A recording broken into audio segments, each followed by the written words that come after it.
এতিয়া মই সৰজুৰ তীৰ পালোহি আৰু এই সৰজুৰ তীৰতে মোৰ ৰস্য কৰিম বন্ধন।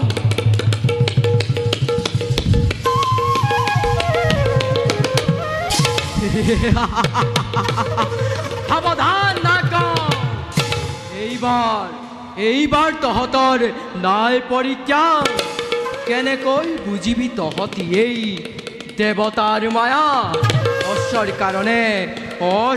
কাৰণে তহঁতে মাতৃৰ শাপত দগ্ধ হ'ব লাগিব।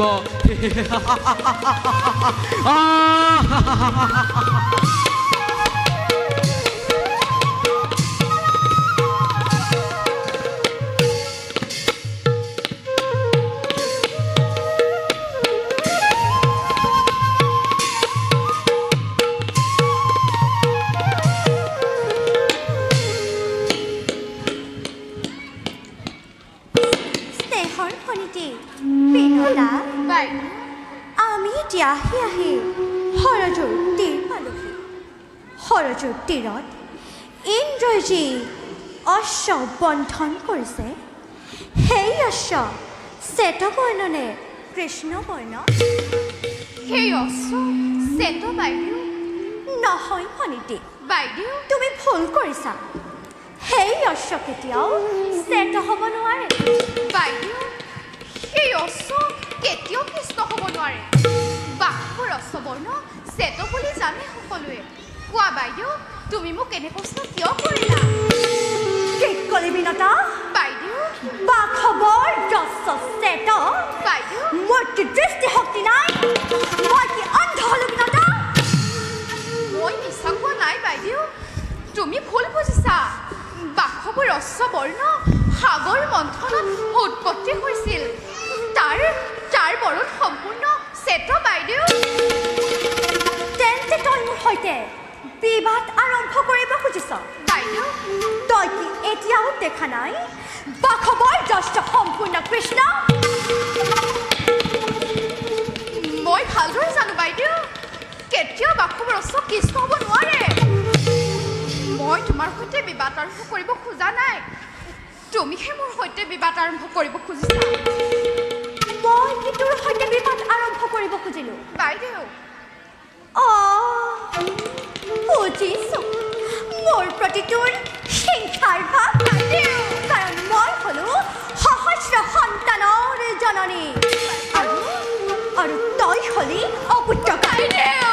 আৰু তাতে তই মোৰ সপত্নী বিনতা বাইদেউ ভগৱানৰ ওপৰত অভিমান কৰি হৃদয়ত দাবানল জ্বলাই নিদিবা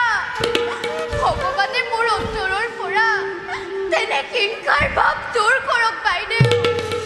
সেইবোৰ চব তোৰ মাধুৰী বাচন বিনতা বাইদেউ তই যিমানেই যি নকওঁ কিয় এই পৃথিৱীত সপত্নীৰ সমান শত্ৰু আৰু কোনো নাই বাইদেউ বাই এইবোৰ বাই আমি অলপ দূৰ গৈ চাই আহোঁ ব'ল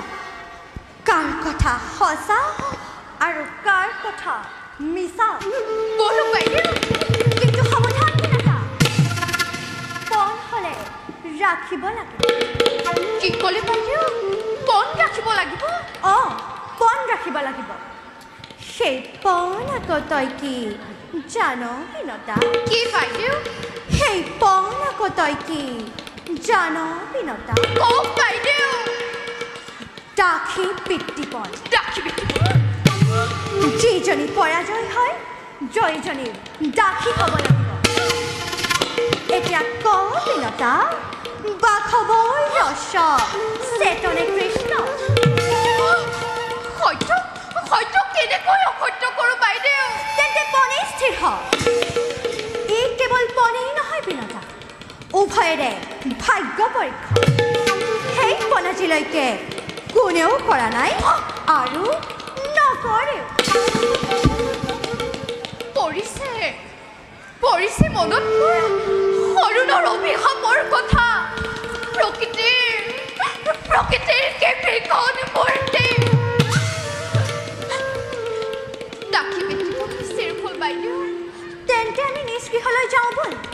কাইলৈ ইয়াত পৰীক্ষা কৰা হ'ব বলক বাইদেউ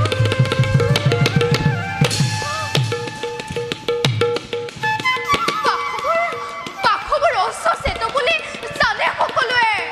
তথাপি ইয়াৰ কাৰণে আজি ইমান বিবাদ কিয় তুমি কি কৰিলা দেৱী নিজৰে বিপদে নিজেই মাতি আনিলা নিজৰে বিপদে নিজেই মাতি আনিলা নিজৰে বিপদে নিজেই মাতি আনিলা কোন তুমি বাঘৰ অশ্ব শ্বেত বুলি জানে সকলোৱে তেনেস্থলত কিয় কৰা উপহাস মানে তুমি কি বুজিবা দেৱী কালৰ গতিৰ গতিতে সংসাৰে ঘূৰিব লাগিছে সত্য অসত্য সকলো তিজাহ গ'লে সাগৰৰ অতল গহ্বৰত সত্য অসত্য সকলো তিজাহ গ'লে সাগৰৰ অতল গহ্বৰত সত্য অসত্য সকলো তিজাহ গ'লে সাগৰৰ অতল গহ্বৰত সহ্য কথাত বিনতাই আত্মবলিদান দিবলৈও নহয় কুণ্ঠিত যদিহে সত্য অসত্য হয়